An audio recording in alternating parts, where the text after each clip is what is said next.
Alright, so now I'm going to set this up. I'm actually going to flip out the bread for you. So here we go. So what you're going to want to do is you're going to want to take your bread. You're going to want to flip it out so that this bottom part is going to be right here on this. Alright. Boom. Pull that off. There we go. Voila. It's a perfect, nice looking boule right there. So right here, what I have is I've got some parchment paper that I put it on. The reason why I do this is to be able to help make it not stick to the pan when I'm cooking it. So that's a big part of it. You don't want it to stick, or it's gonna be bad. So when it's time, we're gonna take this and lift it up. We're gonna put it on the pan, and then we're gonna put it in the oven. All right. So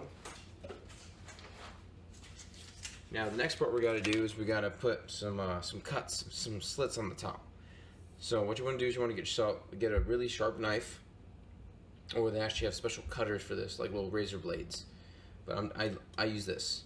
So for this one, we're going to do really simple design. It's just going to be a straight X across the top. Okay. So you just want to use the tip right here. All right. And you want to do a moderately deep cut on this. So I'm going to start from over here. All right. And I'm going to cut through over to the other side. Then I'm going to take this here. I'm going to cut through once again all the way to the other side. And once again, you want to make these moderately deep. So like not like really deep like you're going to cut through the entire thing of bread, but you want to make it deep enough that you can kind of see down into the middle. I guess almost like middle-ish cuts. Let's go with that, like mid bread cuts, because this thing is going to expand when it's baking.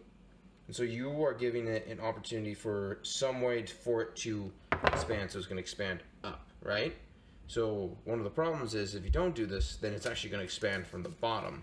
It's going to blow out, it's going to open up from there, and that's not going to make your bread look very good at all.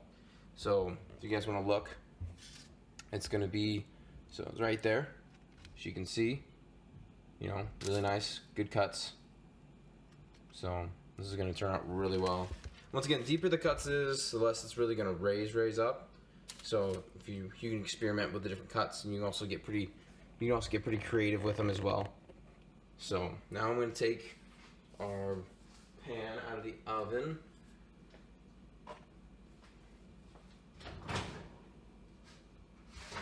Here we go. Just a regular pan. Boom, right there. Just a regular cookie sheet. That's all you need. So I'm going to take this, my hand, and take it and put it right there, right in the middle. Yeah. So this is still good. I'm just going to make, you can double check, make sure that those cuts are going to be good for you. It's already widening up, so you can kind of see how deep it went. So I think this is going to be sufficient enough for what we need it for. Get you a little closer on that. There we go. All right. So now after I'm done with all that, we're ready to go. So now I'm going to take it, and I'm going to put it inside the oven. Alright, so the next step is we are now going to let it cook for 20 minutes. Then after the 20 minutes is up, we are then going to rotate the pan around, and then we are going to let it cook for another 20 minutes.